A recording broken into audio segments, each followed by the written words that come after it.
have a king that is far more interested in appeasing Islam than he is in helping the British people.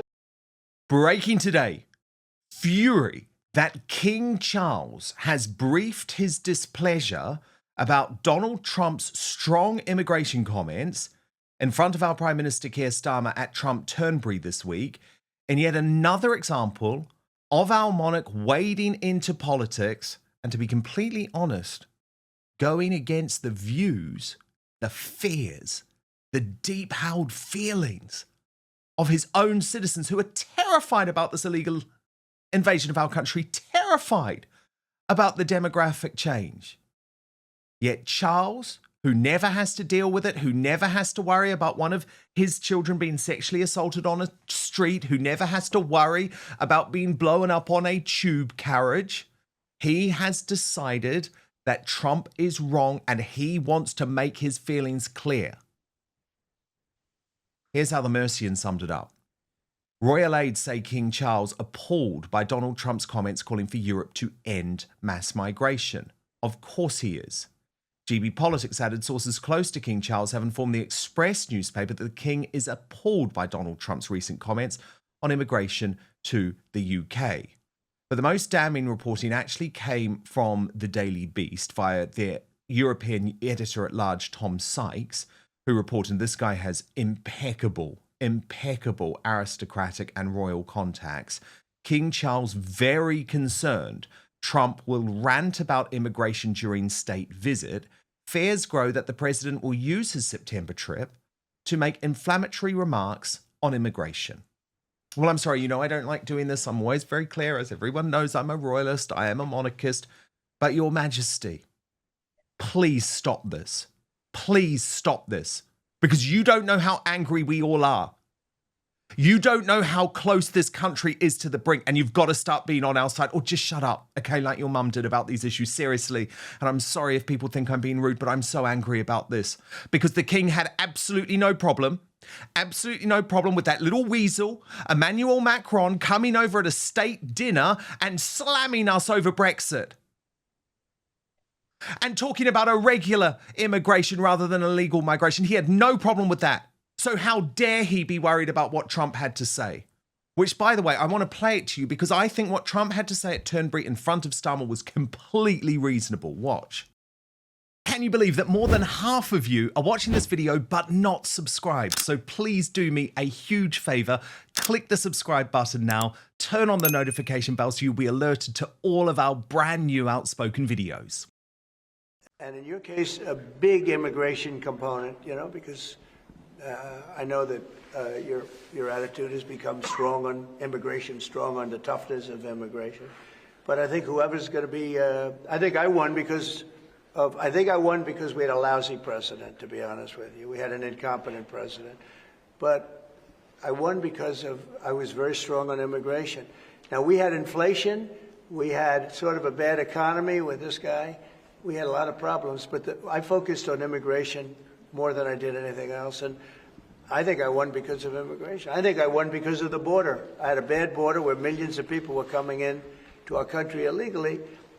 And as you know, in last month, 0 people came into our country illegally, 0. So we went from a bad, incompetently run border to the most competently run border that anybody's ever seen. Now, King Charles can be as appalled as he wants about those comments, privately.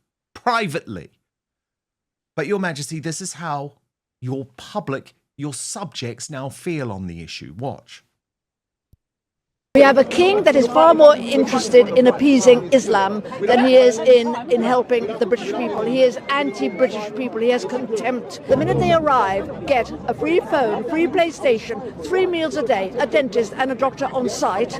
Well, of course they're going to come. The British people can't have that. They come from war-torn countries. Why do they leave their wives and children there and come here for the benefits? And I am terrified for the girls here because they're so naive and they don't understand what they'll go out in this little clothes and don't realize that we've got 1,100 people here that are ready to them. Not probably you're imagining to be the usual far-right extremist King Charles. This is reporting, by the way, specifically so you can see the comments that he's made. King Charles appalled by Trump remark as aides fear he will break royal protocol. He's allegedly very concerned that US President Donald Trump could launch into a massive rant about immigration during his second state visit to the UK in September. He will be appalled by what Trump said on Friday, which seems to be entirely driven by his domestic agenda, and will be very concerned about the possibility of a repeat of Trump's outburst in September. A source who is close to the king told the Daily Beast Charles has spent his entire life promoting tolerance and compassion. If Trump starts sounding off about the levels of immigration to the cameras while the king is standing next to him, the king would find that hard to take.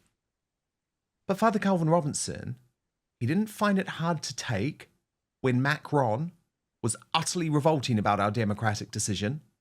Biggest democratic decision in British history, by the way. You were obviously a massive supporter of it, to Brexit, to leave the European Union. At that state dinner, Macron slammed all of us who voted for Brexit. It was sickening. And Charles was right there and he had no problem. So he doesn't have a problem with Trump putting forward a domestic political agenda. It's because he disagrees with Trump's domestic agenda. He disagrees that mass immigration to the United Kingdom is a bad thing because King Charles, has already said in recent weeks, Father Calvin, that he doesn't even believe that there is a border between France and the United Kingdom. Shocking stuff, isn't it? I am appalled at King Charles, actually. Just this week, he was praised for hosting Ramadan meals and LGBTQ plus lectures in Windsor Castle. Hopefully not at the same time and hopefully not on the roof. But I'm appalled that he will constantly promote Islam, constantly promote liberal ideas and policies. But the moment someone dares say anything conservative, he leaks these messages that he's disturbed or concerned or appalled. Like, who are you?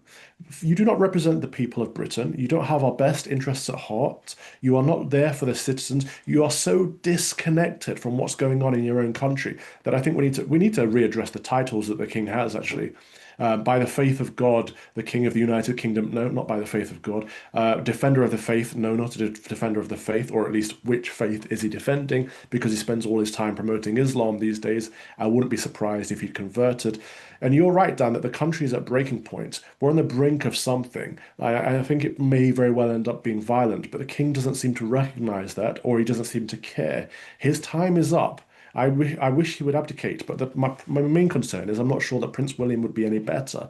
I think the monarchy is falling apart due to liberalism. This idea that he spent his lifetime promoting tolerance and compassion. Tolerance is not a Christian virtue. We should not be tolerant of evil. We should not be tolerant of people invading our borders. We should not be tolerant of people raping our sisters and daughters. We should not be tolerant of people taking over our country. These things need a push back against. In times gone by, the king would be at the forefront. He'd be the first one out on the battlefield with the banner in his hand, for goodness sake. Now what do we have? Sausage fingers sitting there thinking, oh no, the orange man's going to say bad words. Get out. Give up your crown.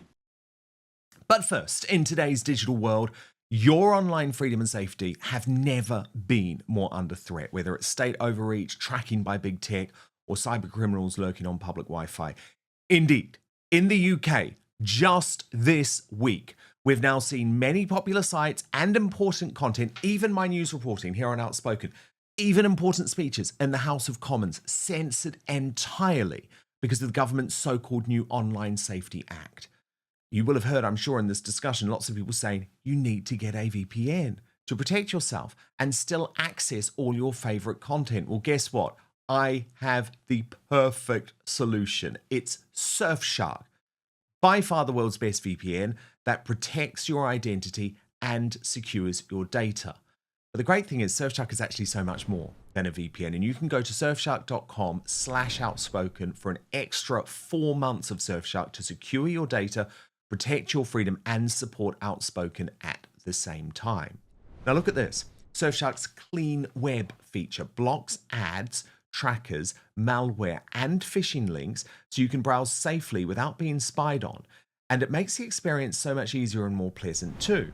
Need to access certain apps or websites without VPN interference, like your banking app, for example? Well, Surfshark's bypasser feature handles that with ease. And if your VPN connection ever drops, Surfshark's kill switch immediately disconnects your device from the internet, keeping your data safe at all times.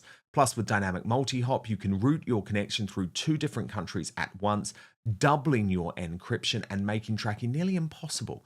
This also means you can freely switch beyond your favorite country lock shows with the click of a button. So you can be watching effectively your favorite TV shows or sport from anywhere in the world, wherever you are. There are other benefits of Surfshark too. You can use it on unlimited devices, meaning your entire household can stay safe with just one subscription. And with over 3,200 servers in over 100 countries, there is a world of choice at your fingertips. And I know for lots of you, this will be your first time using a VPN, but the great news is that Surfshark offers you 24/7 customer service. So go to surfshark.com/outspoken for an extra 4 months of Surfshark. And what's more, this is really important. Surfshark is so confident it's the best VPN in the world. Trust me, it is. I use it every single day, that you can give it a try for a full 30 days. And if you're not entirely satisfied, you will get your money back. So go to surfshark.com/outspoken or use the code outspoken at checkout to get 4 extra months of Surfshark VPN. But now, back to the show. Yeah, I mean, it's interesting what you say about William. I do think there is a difference with William, though, Father Calvin. I think fundamentally there are lots of aspects to him that are woke, but I think he signs up much, much more to his grandmother's philosophy, because he is Prince of Wales now, and you don't see him interfering in politics in the way that Prince Charles, as the Prince of Wales, did constantly get involved. Dave Marshall, how do you feel about this? He's a lost cause, isn't he? You can see why his mother, God bless her, the late Queen, hung on as long as she did. Thank God she did. Decided not to abdicate and hand over the throne to Charles. Listen, he may be appalled. I'm appalled. You're appalled, and millions of ordinary, hardworking, tax-paying British people are appalled. But what we're appalled at is the boatloads of illegal, not irregular, let's be clear on our language here, illegal migrants, fighting age young men from cultures that are not compatible with ours, entering the country by the thousands every week. These people pose a risk. They pose a risk to our economy. They cost the country billions to house them and feed them, and legal aid bills. Culturally, we've talked about that in terms of the impact that they have on British identity, given the scale and the speed of change, demographic change. But they also pose an absolute national security risk in terms of, and Trump's right to point this out, and thank God he did point it out, an awful lot of bad people are coming to this country and either are committing crime or are prepared to do things that are far worse than we've seen up to this point. And thank God someone like Trump stands up and says it like it is, because none of our establishment, none of our political leaders, including Farage, quite honestly, are prepared to do that. Their heads are in the sand over this stuff. 100%. So if Charles 100%. is appalled, then it shows how out of touch he is. But he is. With the mood of the country.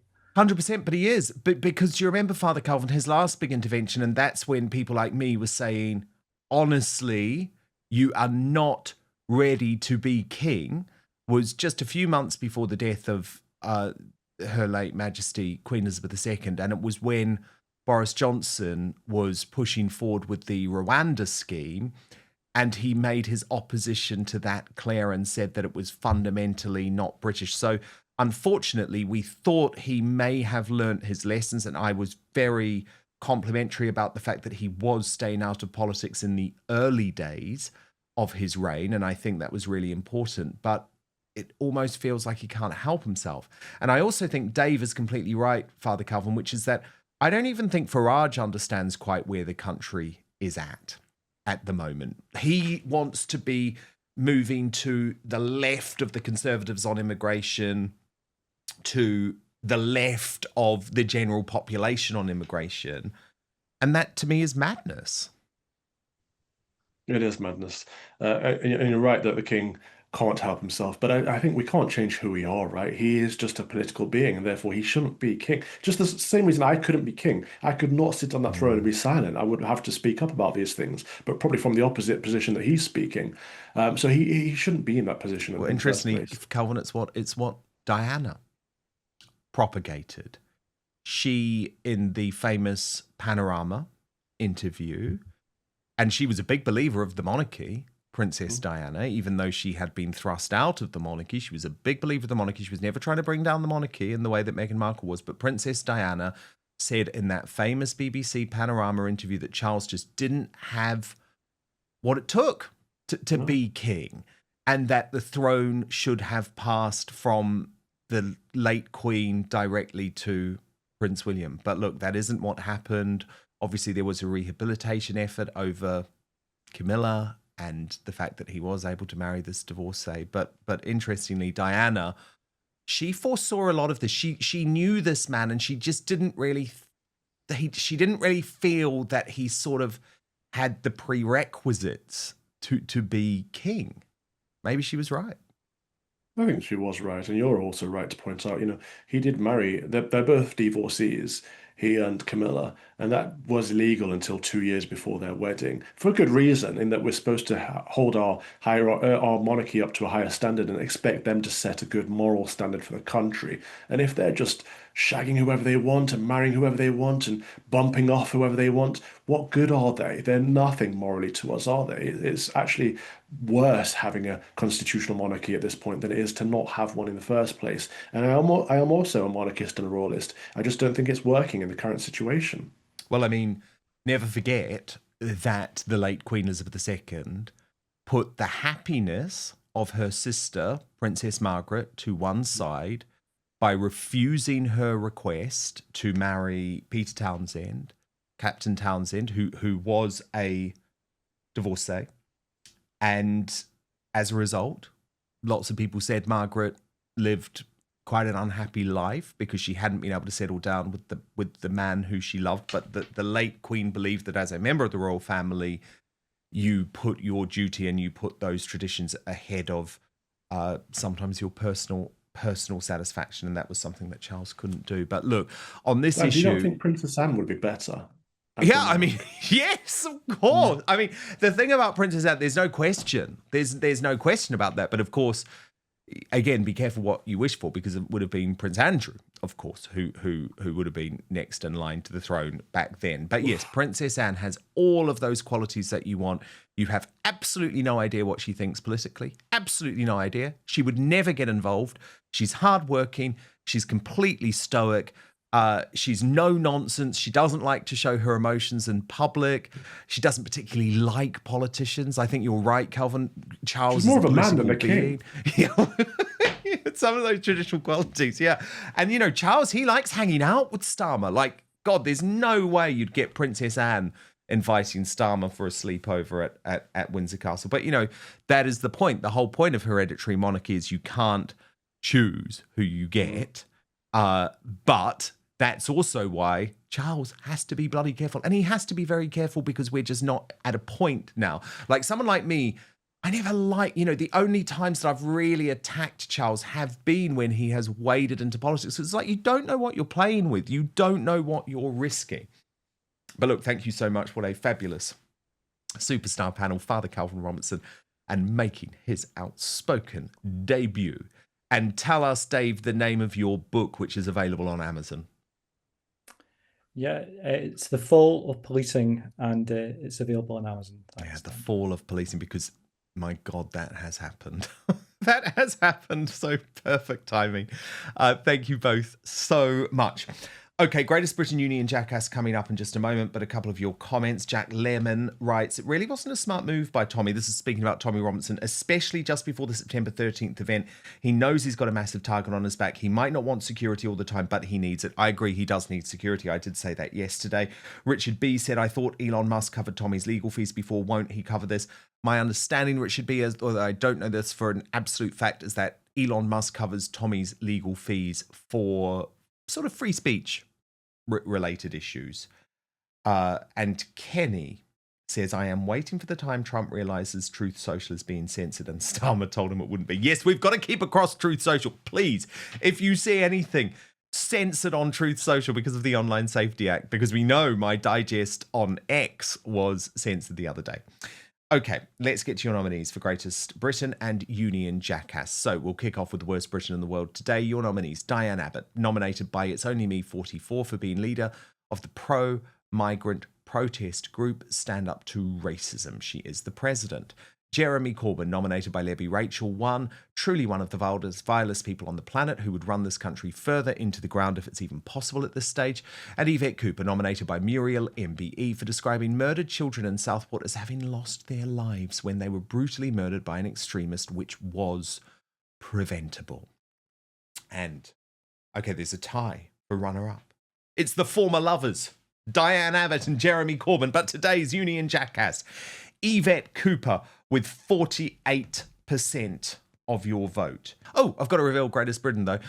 Danny Kruger, nominated by EC4 Faith for standing up for Christianity in Parliament. Of course, he addressed a nearly empty House of Commons chamber to deliver a high-impact speech calling for Christian revival and a recovery of explicitly Christian political values in the United Kingdom. I'm sure that's something that Father Calvin was highly supportive of. Thank you so much for watching Dan Wootton Outspoken. Please click on my face just to the bottom left to subscribe to this brand new independent news source and turn on the notification bell so you'll be alerted to our brand new live shows, uncancelled interviews, and special royal episodes. Outspoken is also now available as a podcast, so you can listen to the show every weekday on the go, wherever you are.